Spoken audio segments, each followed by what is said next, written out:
and welcome a dame to the programme, Dame Prue Leith, no less.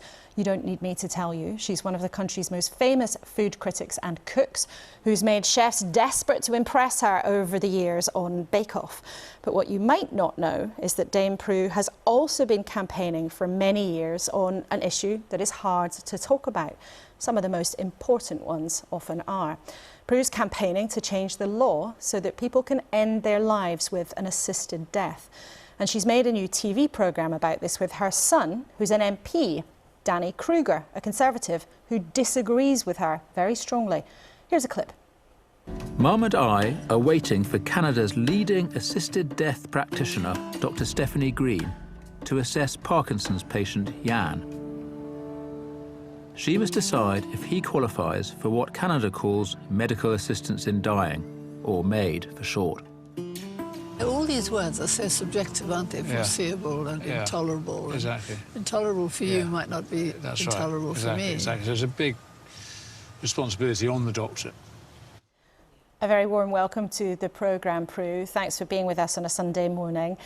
Why do you feel so strongly about this issue? I think I got into this when my elder brother died and he was cared for by the NHS. And it was the most horrible death. It went on for weeks and he was begging to be allowed to die, and couldn't he have some more morphine?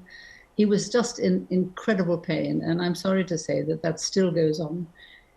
In any hospital where, especially with geriatric wards, you know, it's a kind of secret. The medical profession don't want to talk about it. Nobody likes to talk about how horrible death can be. And, you know, I don't say it's brushed under the carpet, but it's interesting that nurses are more in favor of assisted dying than doctors are. And I think that's because nurses are the ones who have to see it happening day after day. Your son, though, and many of our viewers watching this morning will just take a view, and many people feel it in their guts, that it's just wrong to end any life earlier than it otherwise would take place naturally. What would you say to people? We see your conversations in the programme with Danny, but what would you say to our viewers who feel that? Well, I think that is a sort of instinctive thing, that you don't want to end a life. And yes, that's fine. But actually, the person whose life, I mean, anyone can have a principled objection to assisted dying, but I think nobody's taking any notice of the people who are dying. If you're terminally ill and in enormous pain, all this talk of sanctity of your life is a sort of mockery. I mean, it's your life. And if you're hating it and you desperately want the pain to stop. I mean, I'm very conscious that I have had a wonderful life. I've had a fantastic life. I don't want to end it with 3 weeks or 3 months of enormous pain and misery, not just for me, but for my family and for everybody around me. I think it's my life anyway.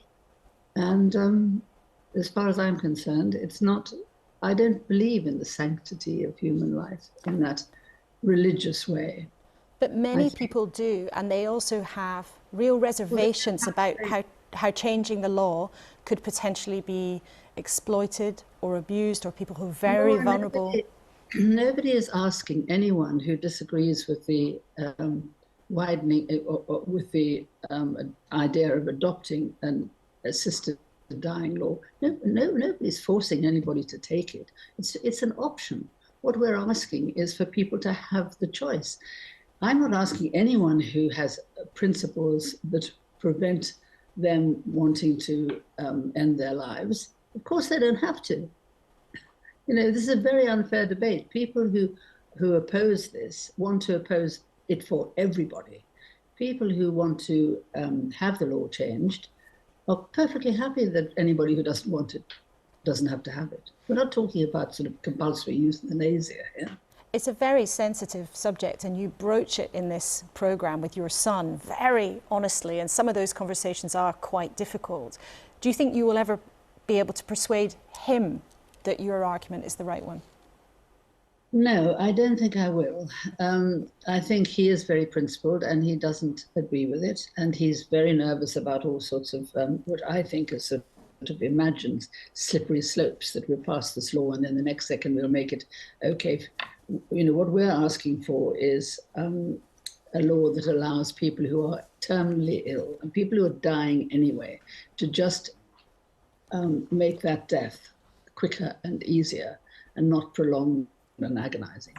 We're not talking about people with mental illness and so on. He's frightened that once we've got one law, we will expand it.